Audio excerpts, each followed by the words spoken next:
Good morning. कैसे हो आप सभी?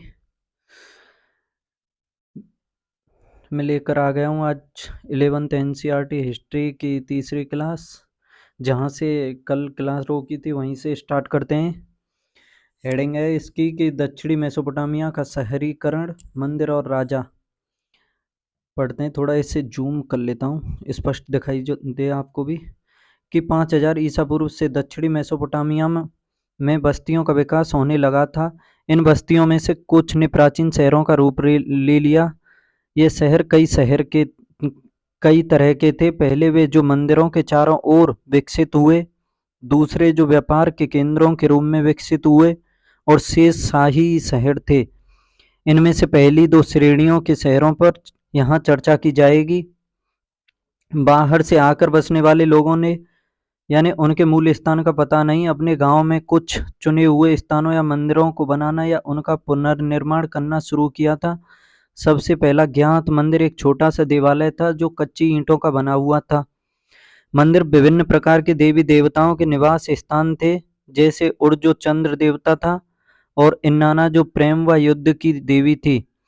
ये मंदिर ईंटों से बनाए जाते थे और समय के साथ बड़े होते गए, क्योंकि उनके खुले आंगनों के चारों ओर कई कमरे बने होते थे। कुछ प्रारंभिक मंदिर साधारण घरों से अलग किस्म के नहीं होते थे, क्योंकि मंदिर भी किसी देवता का भीतरी और बाहर की ओर मुड़ी हुई सॉरी सॉरी क्योंकि मंदिर भी किसी देवता का घर ही होता था।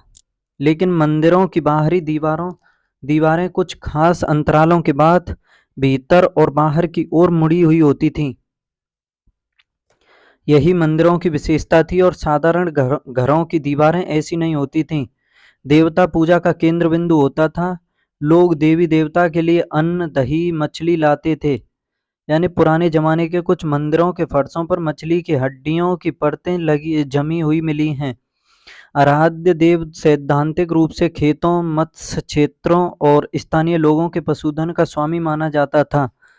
समय आने पर उपज को उत्पादित वस्तुओं में बदलने की प्रक्रिया, जैसे तेल निकालना, अनाज पीसना, काटना और ऊनी कपड़ों को बुनना आदि, यहाँ की जाती थी।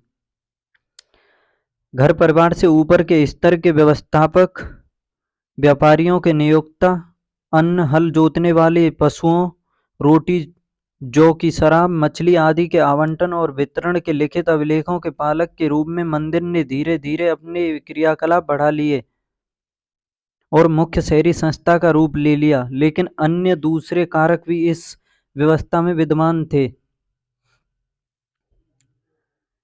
जमीन में प्राकृतिक उपजाऊपन होने के बावजूद कृषि कई बार संकटों से घिर जाती थी। फरात नदी की प्राकृतिक धाराओं में किसी वर्ष तो बहुत ज्यादा पानी बह जाता था और फसलों को डुबा देता था, और कभी कभी ये धाराएं अपना रास्ता बदल लेती थीं, जिससे खेत सूखे रह जाते थे। जैसा कि पुरातात्विक अभिलेखों से पता चलता है, मेसोपोटामिया के इतिहास में गांव समय समय पर पुनः स्थापित किए जाते रहते हैं। इन प्राकृतिक विपदाओं के अलावा कई बार मानव निर्मित समस्याएं भी आ खड़ी होती थीं। जो लोग इन धाराओं के ऊपरी इलाकों में रहते थे, वे अपने पास की जलधारा से इतना ज़्यादा पानी अपने खेतों में ले जाते थे कि धारा के नीचे की ओर बसे हुए गांव को पानी नहीं मिलता था। ये लोग अपने हिस्से की सरणी में से गाद नहीं निकालते थे, जिससे बहाव रुक जाता था और नीचे वालों को पानी नहीं मिलता था। इसलिए मेसोपोटामिया के तत्कालीन देहात में जमीन और पानी के लिए बार बार झगड़े हुआ करते थे। जब किसी क्षेत्र में लंबे समय तक लड़ाई चलती थी, तो मुखिया लड़ाई जीतते थे। वे अपने साथियों एवं अनुयायियों को लूट का सामान बांटकर खुश कर देते थे, तथा हारे हुए समूहों में से लोगों को बंदी बनाकर अपने साथ ले जाते थे, जिन्हें वे अपने चौकीदार या नौकर बना लेते थे। इस प्रकार वे अपना प्रभाव और अनुयायियों की संख्या बढ़ा देते थे। किंतु युद्ध में विजयी होने वाले ये नेता लोग स्थायी रूप से समुदाय के मुखिया नहीं बने रहते थे। आज हैं तो कल चले जाते थे। लेकिन बाद में एक ऐसा समय आया जब इन नेताओं ने समुदाय के कल्याण पर अधिक ध्यान देना शुरू कर दिया। और उसके फलस्वरूप नई नई संस्थाओं और पार्टियां स्थापित हो गईं। इस समय के विजेता मुखियाओं ने कीमती भेंटों को देवताओं पर अर्पित करना शुरू कर दिया, जिससे कि समुदाय के मंदिरों की सुंदरता बढ़ गई थी। उन्होंने लोगों को उत्कृष्ट पत्थरों और धातुओं को लाने के लिए भेजा, जो देवता और समुदाय को लाभ पहुंचा सके, तथा मंदिर की धन संपदा के वितरण का और मंदिरों में आने जाने वाली वस्तुओं का हिसाब किताब रखकर प्रभावी तरीके से संचालन कर सकें। जैसा कि एन मरकट से जुड़ी कविताएं व्यक्त करती हैं कि इस व्यवस्था ने राजा को ऊंचा स्थान दिलाया तथा समुदाय पर उसका पूर्ण नियंत्रण स्थापित किया। हम पारस्परिक हितों को सुदृढ़ करने वाले विकास के एक ऐसे दौर की कल्पना कर सकते हैं, जिसमें मुखिया लोगों ने ग्रामीणों को अपने पास बसने के लिए प्रोत्साहित किया, जिससे कि आसपास रहने से स्वयं को अधिक सुरक्षित महसूस कर सकें।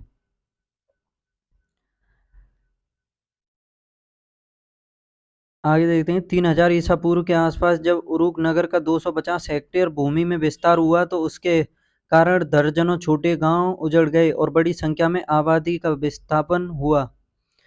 उसका यह विस्तार शताब्दियों बाद फले फूले मोहनजोदड़ो नगर से दोगुना था। यह भी उल्लेखनीय तथ्य है कि उरुक नगर की रक्षा के लिए उसके चारों ओर काफी बड़े पहले ही एक सुदृढ़ प्राचीन प्रकार प्राचीर बना दी गई थी।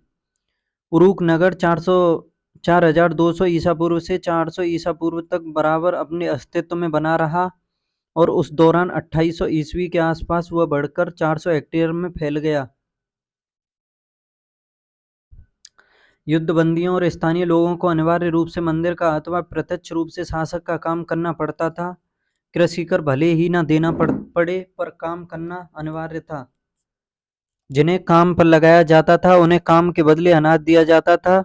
सैकड़ों ऐसी राशन सूचियां मिलती हैं जिनमें काम करने वाले लोगों के नामों के आगे उन्हें दिए जाने वाले अनाज, कपड़े और तेल आदि की मात्रा लिखी गई है। एक अनुमान के अनुसार इन मंदिरों में से एक मंदिर को बनाने के लिए 1500 आदमियों ने 5 साल तक प्रतिदिन 10 घंटे काम किया। शासक के हुक्म से आम लोग पत्थर खोदने, धातु खनिज लाने, मिट्टी से ईंट तैयार करने और मंदिर में लगाने और सुदूर देशों में जाकर मंदिर के लिए उपयुक्त सामान लाने के कामों में जुट रहे थे। थोड़ा आगे से देखते हैं कि सैकड़ों लोगों को चिकनी मिट्टी के शंकु यानी कोन बनाने और पकाने के काम में लगाया जाता था। इन शंकुओं को भिन्न भिन्न रंगों में रंगकर मंदिर की दीवारों में लगाया जाता था, जिससे वे दीवारें विभिन्न रंगों से सुशोभित हो जाती थीं। मूर्तिकला के क्षेत्र में भी उच्च कोटि की सफलता प्राप्त की गई। इस कला के सुंदर नमूने आसानी से उपलब्ध होने वाली चिकनी मिट्टी की अपेक्षा अधिकतर आयतित पत्थर से तैयार किए जाते थे। और देखते हैं थोड़ा आगे। इस बेलनाकार मुद्रा की छाप लगभग 3200 ईसा पूर्व। इस छाप में अंकित दाढ़ी वाले सशस्त्र खड़े व्यक्ति और ऊपर काले पत्थर पर अंकित वीर का उत्कीर्णित शिलापट या स्टेल, दोनों में पोशाक और केश शैली एक जैसी है।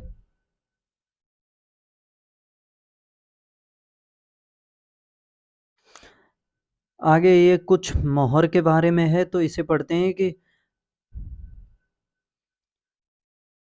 मोहर जो है एक शहरी शिल्प कृति है। भारत में प्राचीन काल में पत्थर की मोहरें होती थीं जिन पर चिन्ह अंकित किए गए होते थे, लेकिन मेसोपोटामिया में पहली बार सहस्राब्दी ईस्वी के अंत तक पत्थर की बेलनाकार मोहरें जो बीच में आर पार छिदी होती थीं, एक तीली लगाकर गीली मिट्टी के ऊपर घुमाई जाती थीं और इस प्रकार उनसे लगातार चित्र बनता जाता था। वे अत्यंत कुशल कारीगरों द्वारा उकेरी जाती थीं और कभी कभी उनमें ऐसे लेख होते थे जैसे मालिक का नाम, उनके इष्ट देव का नाम और उसकी अपनी पदीय स्थिति आदि। किसी कपड़े की गठरी या बर्तन के मुंह को चिकनी मिट्टी से लीप पोतकर उस पर मोहर घुमाई जाती थी, जिससे उसमें अंकित लिखावट मिट्टी की तरह सतह पर छप जाती थी। इससे उस गठरी या बर्तन में रखी वस्तुओं को मोहर लगाकर सुरक्षित किया जा सकता था।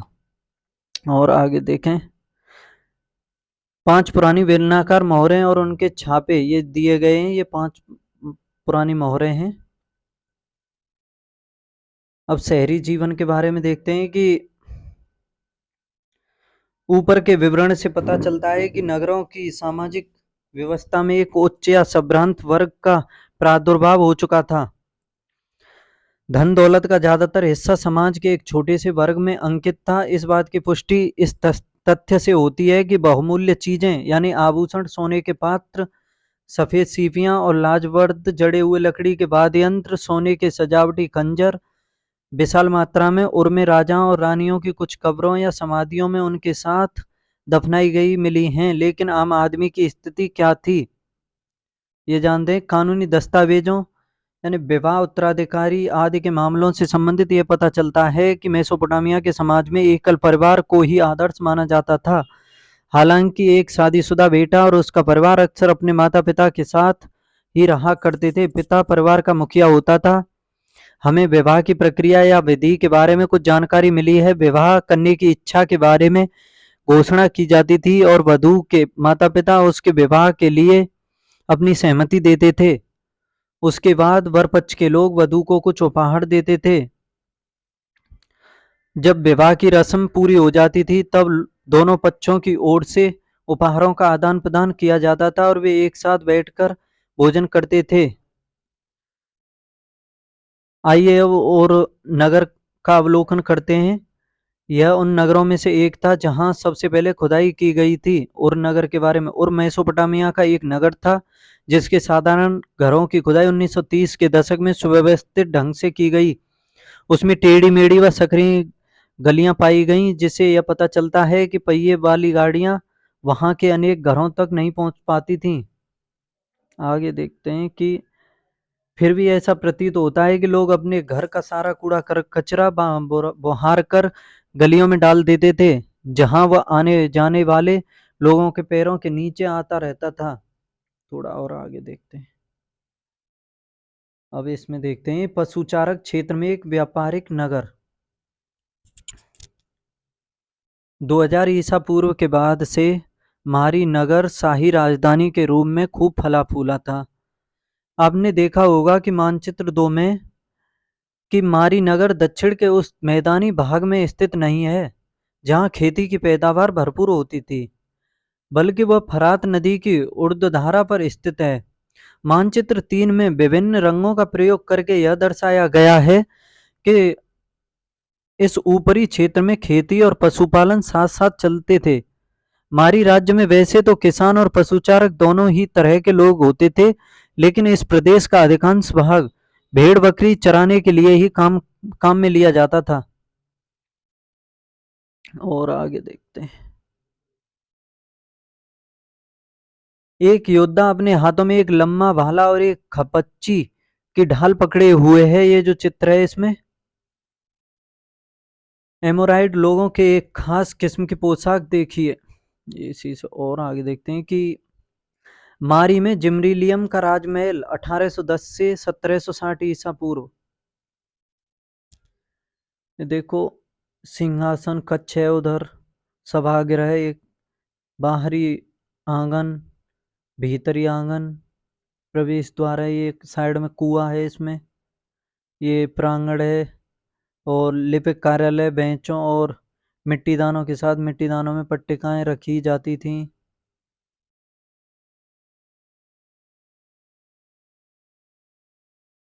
ये जिमरीलियम का मारी स्थित राजमहल है। इसके बारे में देखते हैं। मारी का विशाल राजमहल वहाँ के शाही परिवार का निवास स्थान तो था ही, साथ ही वह प्रशासन और उत्पादन, विशेष रूप से कीमती धातुओं के आभूषण के निर्यात का मुख्य केंद्र था।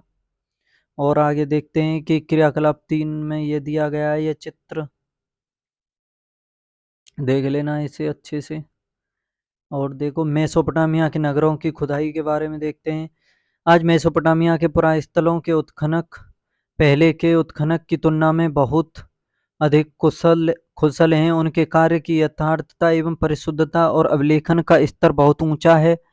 इसलिए उस तरह के बड़े बड़े इलाकों की खुदाई नहीं की जाती जैसे उन नगर में की गई थी। इसके अलावा बहुत कम पुरातात्विक के पास ही इतनी बड़ी धनराशि होती है।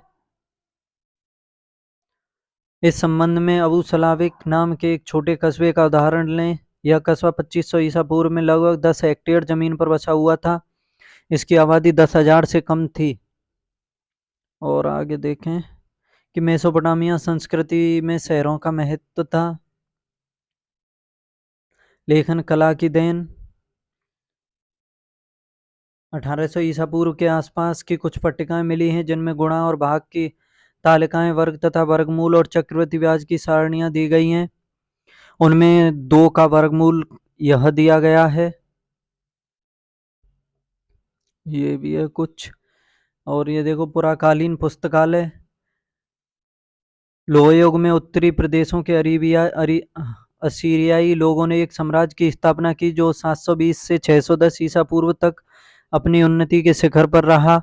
यह साम्राज्य मिस्र तक फैला हुआ था। राज्य की अर्थव्यवस्था उन दिनों लूटमार की हो गई थी क्योंकि अधीनस्थ प्रजाजनों को दरबार उनसे खास सामग्री, पशु, धातु तथा शिल्प की वस्तुओं के रूप में बेगार और नजराना जबरदस्ती लिया करता था।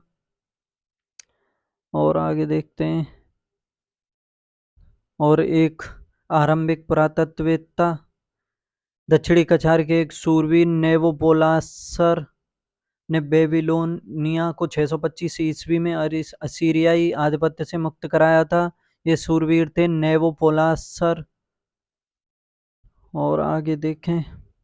इम्पोर्टेंट चीज़ ही देख रहा हूँ मैं इसलिए।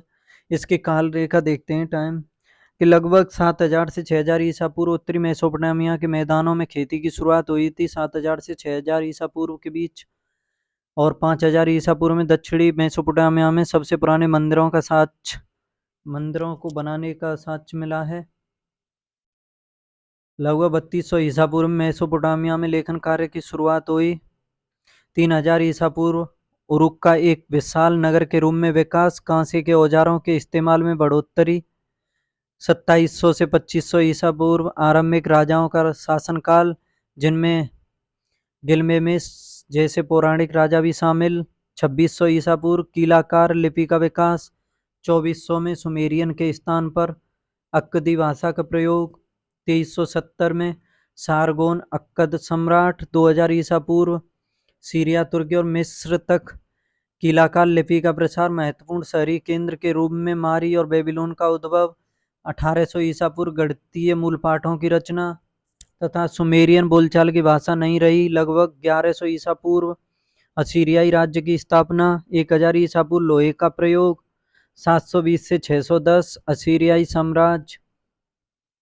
688 से 687 असुर असुरबनपाल का शासन। 331 ईसा पूर्व सिकंदर ने बेबीलोन को जीत लिया। लगभग पहली शताब्दी अक्कदी भाषा और कीलाकार लिपि प्रयोग में रही। 1850 कीलाकार लिपि के अक्षरों को पहचाना व पढ़ा गया। अब ये कुछ नीचे इम्पोर्टेंट क्वेश्चन है तो इनको बनाने की कोशिश करना कि आप यह कैसे कह सकते हैं कि प्राकृतिक उर्वरता तथा खाद्य उत्पादन के उच्च स्तर ही आरंभ में शहरीकरण के कारण थे। लिखने की कोशिश करना महत्वपूर्ण है। और नीचे कुछ निबंध हैं इनको भी लिखना। तो आज की क्लास में इतना ही। कल से स्टार्ट करेंगे सेकंड चैप्टर। पहला चैप्टर यहीं ख़त्म हुआ। 2-3 बार वीडियो को रिवाइज करना और पढ़ते रहना। और चैनल को सब्सक्राइब नहीं किया है तो चैनल को सब्सक्राइब कर लो और वीडियो को शेयर करो, लाइक करो। और कोई कमी हो तो कमेंट बॉक्स में सेंड करो। ओके, पढ़ते रहो, हंसते रहो, मुस्कुराते रहो, खेलते रहो। Bye bye, take care.